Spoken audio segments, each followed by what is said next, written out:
네, 기쁘고 복된 주님의 날입니다. 오늘 주시는 말씀 같이 보실까요? 다니엘서 5장 24절에서 31절입니다.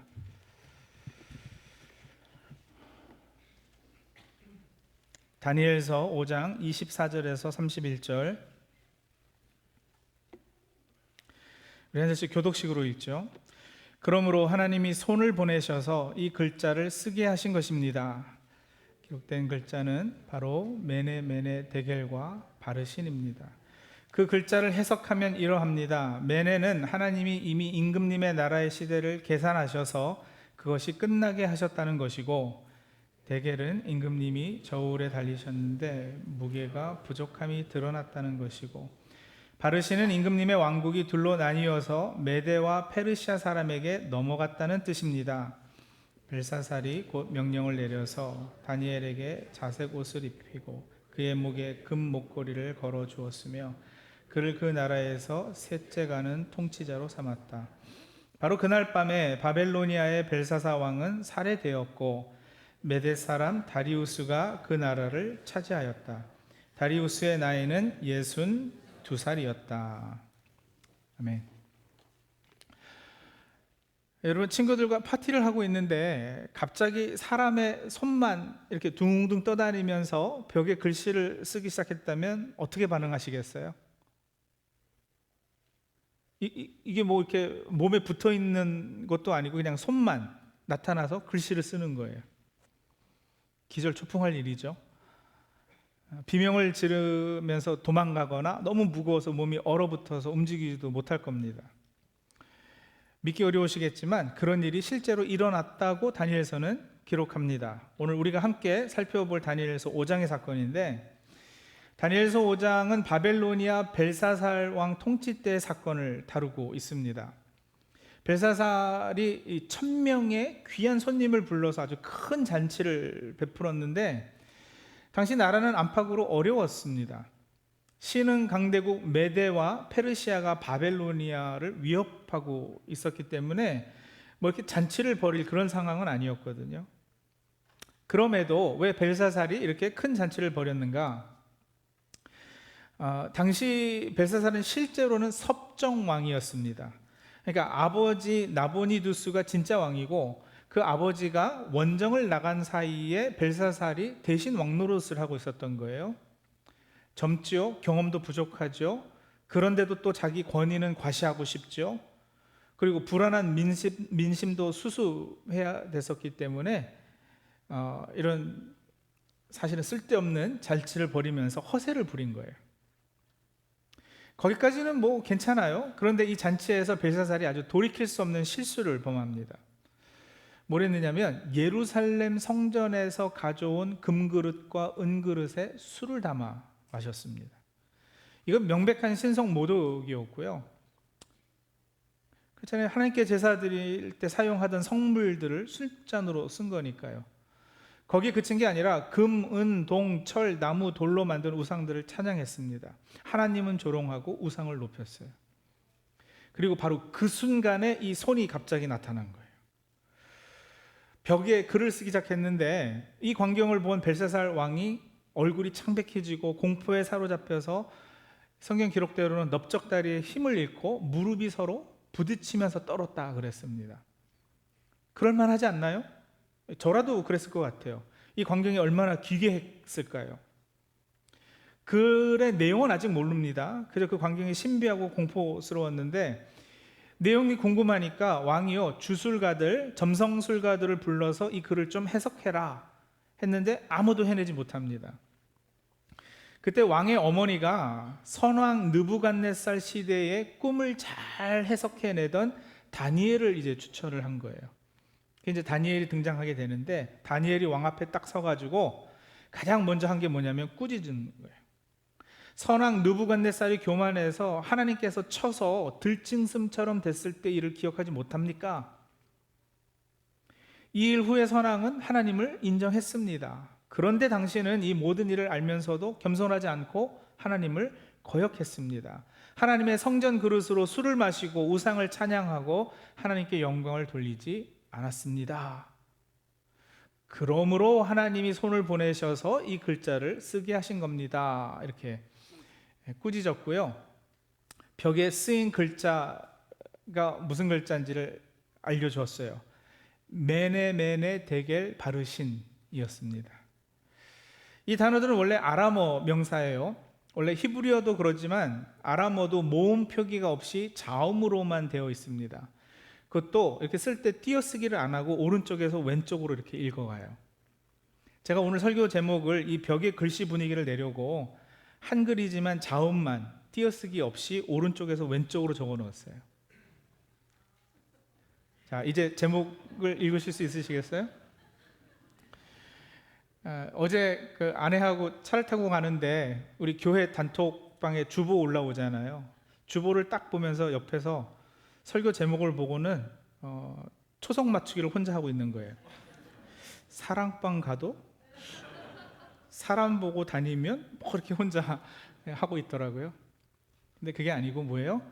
메네 데겔 바르신. 말씀드린 대로 아람어 명사인데 화폐 단위였어요. 메네는 60세겔에 해당하는 미나, 데겔은 세겔이라고도 부르는 화폐 단위고요. 바르신은 반으로 쪼갠다는 뜻으로 반세겔을 의미했습니다. 근데 다니엘은 이 명사의 어원에 따라서 동사로 이걸 읽어서 하나님의 심판 메시지로 이 글을 해석을 했어요. 그렇게 읽으면 메네는 계산했다, 세어보았다 이 뜻이고, 데겔은 무게를 달아보았다, 그리고 바르신은 반으로 쪼개다, 나누다 이런 뜻이 됩니다. 그러니까 세어보고 달아보고는 쪼개신다 이 뜻이 되죠. numbered, weighed and divided 이렇게 되는 거예요. 그 해석이 오늘 우리가 읽은 26절에서 28절입니다. 메네 두 번 반복이 돼요. 하나님께서 임금님의 나라를, 바벨로니아죠, 세워보시고 또 다시 세워보시고는 이 나라를 이제 끝나게 하십니다. 데겔, 하나님께서 임금님을 저울에 이렇게 달아보았는데 무게가 이게 부족합니다. 바르신, 임금님의 왕국이 둘로 나뉘어져서 쪼개져서 메대와 페르시아에게 넘어갑니다. 이렇게 얘기됐어요. 학자들은 이 글자들의 다니엘의 해석과 결을 같이 하는 더 함축적인 의미가 있다고 말하는데요. 마지막 단어 바르신을 가지고 28절에 보시면 다니엘이 언어 유희라고 그러죠. 월플레이를 하고 있는데, 그 가지고 계신 성경의 이 단어들 옆에 번호가 있고 아래 이제 풋노트를 보면 이렇게 써 있을 거예요. 바르신의 발음은 페레스이고요. 둘로 나뉜다 할 때 나뉜다라는 단어는 페리샷이에요. 그래서 나라가 메대와 페르시아에게 넘어가는 거죠. 그러니까 28절을 그냥 그렇게 쭉 읽으면 다니엘이 이렇게 말하는 겁니다. 페레스는 페리샷에서 페르시아로 넘어간다는 뜻입니다 라고 말하면서 심판의 메시지를 강조했다는 거예요. 메네가 두 번 반복된다라는 것은 여러분 하나님께서 엄청 참고 기다리셨다는 의미이기도 합니다. 그렇죠? 하나님이 한 번 세워보셨으면 되죠, 그렇죠? 그런데 기다리시는 거예요. 또 다시 세워보시고 혹시라도, 그리고는 또 달아보시고, 그러다가는 더 이상 안 되겠다 하셔서 심판하시는 거예요. 다니엘의 해석과 예언대로 바로 그날 밤 벨사살은 살해됩니다. 그리고 바벨로니아 왕국은 둘로 나뉘어서 메대와 페르시아에게 넘어갔어요. 자, 이게 이제 성경 내용인데 여러분, 이게 오늘 우리에게 주는 메시지는 그럼 뭘까요? 다니엘서는 바벨로니아의 포로로 잡혀간 이스라엘 백성에게 메시지를 주는 책인데, 그 메시지는 그저 한마디로 정리하자면 이거예요. 역사의 주권자는 여호와 하나님이시다. 바벨로니아 지금 포로로 잡혀가 있거든요. 그러니까 바벨로니아가 섬기는 신이 더 센가? 이스라엘 백성이 혼돈할 만도 하잖아요. 그런데 다니엘서를 써서 그 메시지를 주는 거예요. 우리 여호와 하나님이 역사의 주권자이시다. 이 사실로 포로로 잡혀가 있는 백성들을 격려하고 소망을 품게 하려는 목적이 있었던 것이죠. 왜냐면 여러분, 지금 이스라엘도 사실은요, 따지고 보면 메네 데겔 당한 민족이거든요. 하나님께서 이스라엘의 죄를 세워보시고 달아보시니까 이게 부족한 거예요. 그래서 어떻게 하시느냐? 바벨로니아로 포로로 잡혀가게 하셨죠. 그런데 여러분, 이게 굉장히 부정적인 것 같잖아요. 나쁜 일 같잖아요. 포로로 잡혀갔으니까 나라가 황폐가 되고. 근데 아니요, 여기에 위로가 있습니다. 왜냐하면 생각해 보세요. 바벨로니아는 메네메네 대결해서 바르신 됐어요. 쪼개졌어요. 나라가 멸망해 버렸어요. 근데 이스라엘은 달라요. 메네메네 대결해서 멸망시키시려는 것이 하나님의 목적이 아니었고, 택하신 백성은 회복시키는 게 목적이셨어요. 택하셨기 때문에 포기하지 않으셔요. 이스라엘을 바벨로니아 포로로 잡혀가서 거기서 회개하고 다시 하나님을 바라보게 하려는, 제대로 서게 하려는 것이 하나님의 의도였어요. 그래서 잡혀갔을 때도 선지자들을 통해서 말씀하시잖아요. 일정 기간이 차면 내가 너희를 다시 돌아오게 하겠다. 소망을 품게 하셨단 말이에요. 여러분, 택하신 주의 백성을 향한 그 하나님의 끈질긴 사랑의 결정체가 구약에 이런 모습으로 이렇게 그려진 하나님의 모습이 결국은 여러분, 때가 참에 예수님이 이 땅에 오신 것으로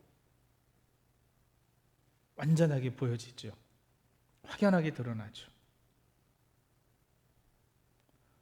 정직하게 우리도 한번 고백해 볼까요? 하나님께서 나를 세워보고 저울에 달아보시면 나는 부족함이 없다 이렇게 말할 수 있는 분이 이 자리에 한 분이라도 계실까요? 그렇지 않을 거예요. 우리 모두는 매네 대결했을 때 턱없이 부족한 존재들, 구제불능들입니다. 여러분, 하나님께서 우리의 삶을 세워보셔요. 한 번, 두 번 오래 참으시면서 저울에 달아보시고 저울이 확 기울어지죠. 무게가 턱없이 부족해요. 그러면 그 다음은 뭐해야 되느냐면 벨사살처럼 우리도 바르신, 쪼개져야 마땅한 존재들이에요. 지옥불에 던져져도 할 말이 없는 죄인들이에요. 그런데 말입니다, 성도님들, 오늘 우리가 이 자리에 서서 하나님의 백성으로 불리고 하나님의 영광을 찬양하며 예배자로 설 수 있는 이유가 뭐예요? 매네 대결하셨는데 바르신에 오셔서 가지고는 뭘 하셨느냐면 예수님께서 십자가에서 우리를 대신해서 바르신 되셨어요. 하나님이 우리의 죄를 세고 계시다가 저울이 확 기울어지는 순간 우리를 바라보시는 게 아니고요, 십자가에 달리신 아들 예수님을 바라보시는 거예요. 그리고 우리에게 쏟아 부으셔야지 되는 그분의 그 진노, 심판, 그 쪼개심을 십자가 위 예수님께 다 쏟아 부으시는 거죠. 우리 지난주 얘기했잖아요. 한 사람이 진 죄만 해도 그 무게가 얼마나 무거울까. 근데 여러분, 온 인류가 진 죄의 무게를 다 합해서 그 어깨에 짊어지셔야 된다면 그 무게가 짐작이나 가시느냐, 제가 그렇게 여쭤보았어요. 상상이 안 가지 않으세요? 그 죄의 짐을, 그 무게를 견디지 못해서 엘리 엘리 라마 사박단이 외치신 거예요. 나의 하나님 어찌하여 나를 버리셨나이까. 그 절규가 여러분, 하나님께 대신 버리심 받으신 예수님의 절규, 우리 대신 쪼개지신 분. 성찬식 하면서도 말씀드렸죠. 십자가에 높이셔서 그 몸이 쪼개지셨다고요. 그리고 그 몸을 우리는 받아 먹게 됐잖아요. 그 몸이 찢기시고 주님의 피가 흘렀어요. 그래서 우리는 살게 되었어요. 살게 되었다 그러고 끝난 게 아니고 여러분, 하나님은 우리의 저울을 다시 리셋하셔가지고요 0으로 돌려놓으십니다. 그러면서 뭐라 그러시느냐, 이 자녀는 내 아들 예수의 피로 씻음 받았다. 이 아이는 이제 의롭다, 깨끗하다.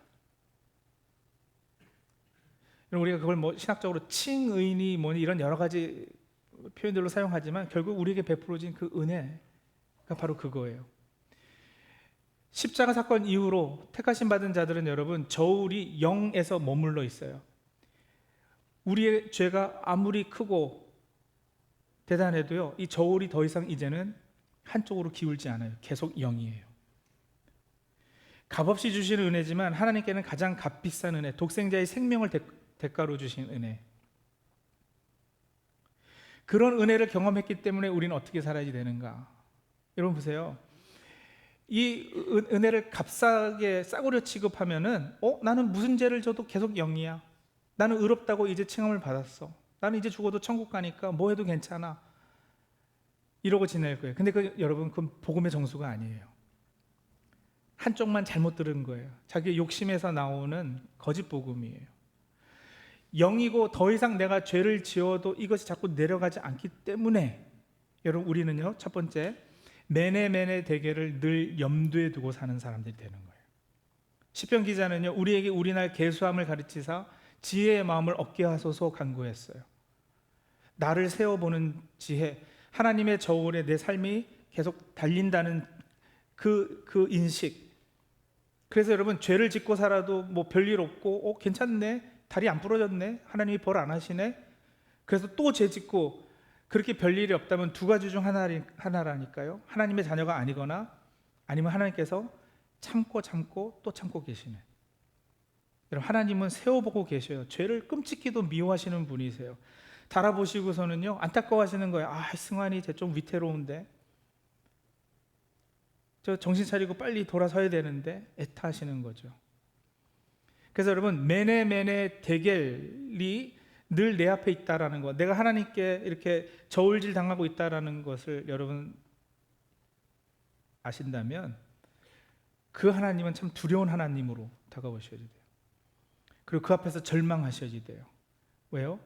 내가 노력해서 이 저울을 돌려놓을 수는 없으니까요. 내 죄의 무게 때문에 그것에 눌려보셔야 돼요. 그런데 그 순간에 복음을 기억하시는 거예요. 그 절망 중에 성령님께서 눈을 들어서 나를 십자가 바라보게 해주신다는 사실. 십자가에서 나 대신 매네 대결했으니까 내가 바르신 당해야 되는데 뭐라 그랬다고요? 나 대신 바르신 당하신 분이 계시다고 그랬잖아요. 쪼개주신 분이 계시잖아요. 그리고 그분이 나를 물끄러미 바라보고 계시는 거예요. 정죄의 눈빛이 아니라 긍휼의 눈빛으로, 안타까움으로. 그래서 그 눈길에 죄송하고 감사해서 죄를 철저하게 회개하고 다시 죄 짓지 않기를 다짐하고 나도 죄를 미워하고 성령님의 도우심을 구하게 되는 거죠. 여러분, 이게 복음이 동기부여하는 삶의 모습입니다. 내 노력으로 죄 없이 살려고 자꾸 교회 봉사로, 헌금으로, 내가 선행을 하는 것으로 여러분, 그 저울을 조금이라도 옮기려고 하는 노력은 다 율법주의 신앙이에요. 되지도 않을 뿐더러 그럴수록 더 우리는 외식하는 사람들이 되고 말아요. 그런데 이미 제로예요. 내가 지은 죄는 지금도 끝도 보이지 않는데 계속 제로예요. 그러니 어떻게 해요? 이제는 값비싼 은혜에 합당한 삶을 구체적으로 살기를 결단하는 거죠. 하나님은 싸구려 은혜를 주신 적이 없으셔요. 아들을 십자가에 내어주신 은혜는 온 우주에서 제일 비싼 은혜예요. 그렇다면 구체적으로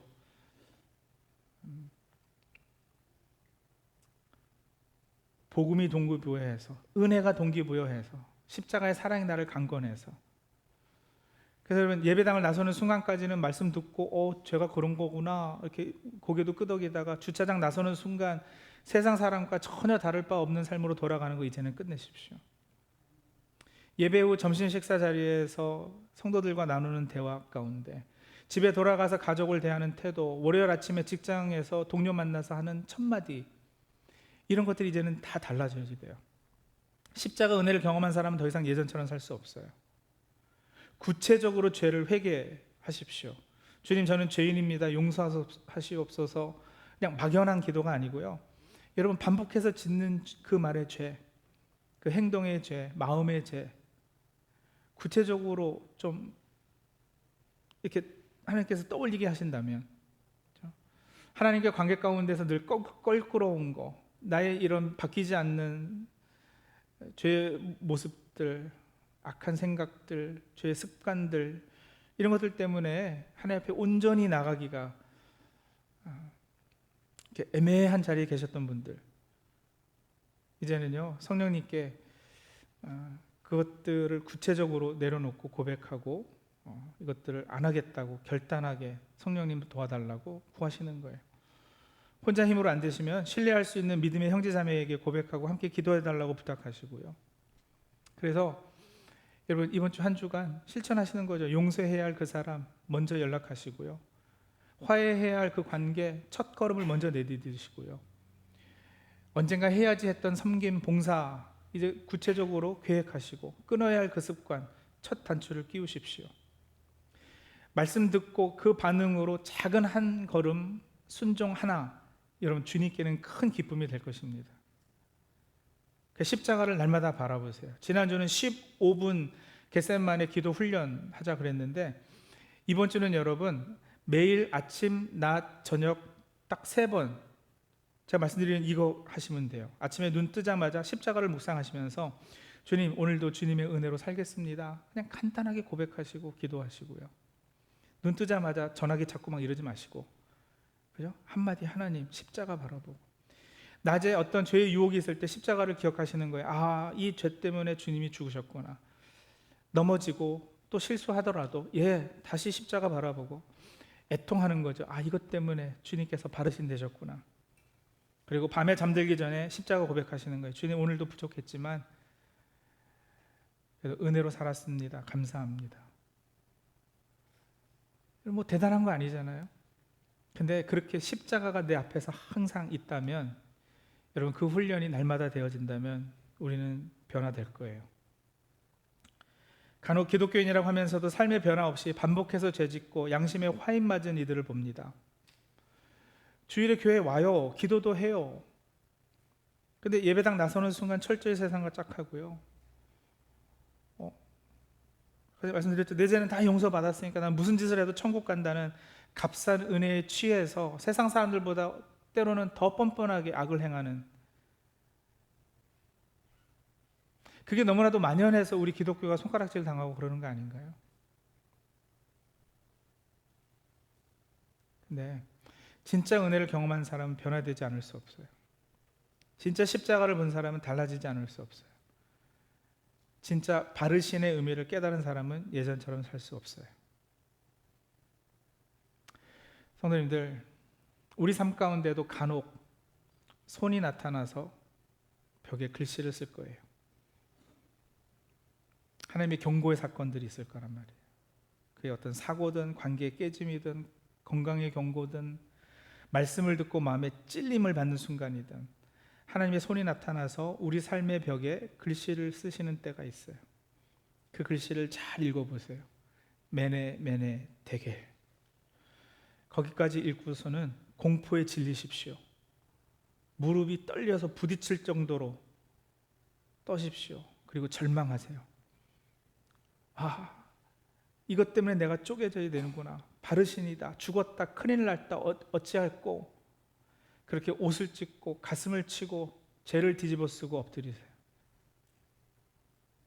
주님, 세워보고 달아보니 턱없이 가볍네요. 죄인입니다. 그 고백이 진실로 나와지대요. 거기까지 가지 못하신 분은 십자가가 필요 없는 분이에요. 근데 딱 그 자리에 엎드렸을 때 말씀드렸잖아요. 성령님께서 하시는 일이 있다고. 뭐요? 십자가를 바라보게 하신다고요. 그리고 나 대신 그 위에서 쪼개지신 그분이 나를 바라보고 있는 그 눈길을 느끼게 해주실 거예요. 물끄러미 바라보시면서 주님 그렇게 얘기하실 겁니다. 내가 너를 사랑한다. 너는 값비싼 존재다. 내가 너를 위해 피 흘려 죽었다. 너 세상에서 살면서 넘어지기도 하고 삶이 때로는 비참하게 느껴질 때도 있고 세상에서는 대우도 못 받고 제대로 취급당하지 못할 수도 있지만 그거 그렇게 크게 신경 쓰지 마라. 왜냐하면 너는 나에게 있어서 정말 소중한 존재이기 때문에, 이런 말씀 주실 거예요. 그런 음성이 들리거든 한편으로는 그 죄송함에 마음이 쓰리고 아프셔야 되죠. 하나님 나 때문에 이런 저를 위해. 그러나 또 다른 한편으로는 감사와 감격으로 마음이 터지셔야 되는 거예요. 주님 감사합니다. 사랑합니다. 그리고 이제는 정말 잘 살아보겠습니다. 말씀 따라 살겠습니다. 여전히 부족하겠지만 성령님 도와주옵소서. 하나님 사랑의 빚진 자로 살겠습니다. 여러분, 이게 우리를 변화시키는 십자가의 능력입니다. 메네 데겔, 그리고 십자가 위에서 바르신 대신 그분, 그랬을 때 은혜가 날마다 새롭게 넘칠 겁니다. 기도하시죠.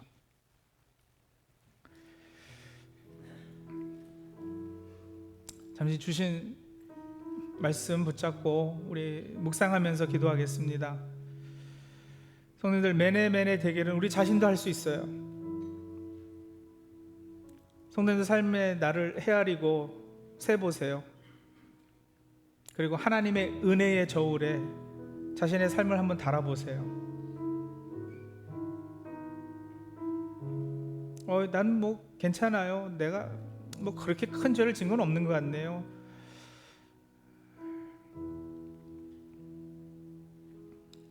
그럼 십자가가 필요 없는 사람이죠. 아직 죄가 무엇인지 깊게 깨닫지 못한 분이세요. 그런데 정말 메네 데겔 해보니 하나님 앞에서 너무 부끄러워서 벌거벗은 모습으로 부끄럽고 그 죄의 무게가 너무 무거워서 그것에 눌리시고 절망하시게 되거든. 그 자리에서 무릎 꿇고 십자가에서 우리 대신 쪼개신 그분의 베푸시는 은혜를 이제 경험하세요. 그리고 그것이 주는 새 힘, 격려, 바르게 살겠다는 결단과 실천을 이제 성령님의 도우심 안에서 노력하는 거죠. 그렇게 오늘 주신 말씀 이렇게 한번 쭉 마음속에 정리하시고, 우리 기도 제목은 이거예요. 이번 주에 반드시 바꿀 죄와 습관, 여러 개 아니라 이렇게 설교 들으면서 떠올랐던 그거 하나 좀 붙잡고요. 하나님, 이거 정리하겠습니다. 그렇게 하나님 앞에서 결단하시고, 또 용서, 화해, 섬김의 작은 발걸음 하나를 실제로 내딛게 하옵소서. 그럴 수 있도록 성령님 도와주옵소서. 그렇게 작은 변화라도 이제 시작하는, 그래서 하나님을 기쁘게 해드리는 나의 모습 되게 해주옵소서. 그렇게 기도하시면서 하나님 앞에 나가도록 하죠. 잠시 기도하겠습니다. 하나님, 세워보고 달아보니 이제 많이 부족합니다. 뜻대로 살지 못한 모습도 있습니다. 여전히 세상의 것들을 탐내고 쾌락에 쪄들어 있는 모습이 있습니다. 하나님, 정직하신 하나님을 모시는데 그다지 정직하지도 못했습니다. 하나님, 용서해 주시옵소서. 메네 되게 하고는 그 앞에서 절망하게 하시고 나 자신에 대해서 끔찍히도 하고 내 마음이 아프고 괴롭게 하여 주시고, 그러나 대신 바르시 대신 주님, 그 십자가의 복음 은혜를 다시 한번 마음속에 되새길 수 있도록 도와주시옵소서. 그래서 구체적으로 하나님, 죄를 내려놓고 습관들을 하나씩 정리하고 나에게 잘못한 삶도 용서하고 내가 잘못한 사람에게 화해를 구하고 오전에 섬김과 봉사의 삶을 살겠다고 결단하고 작정하며 십자가 중심의 삶, 하나님 중심의 삶을 살아가는 우리 다니게 도와주시옵소서. 하나님, 면전에서 삶을 경험하게 해주시고 오전에 아침에 일어나서 낮에 또 저녁에 주님을 인식하며 살아가는 우리 한 사람 한 사람 다 되게 도와주시옵소서. 감사합니다, 주님.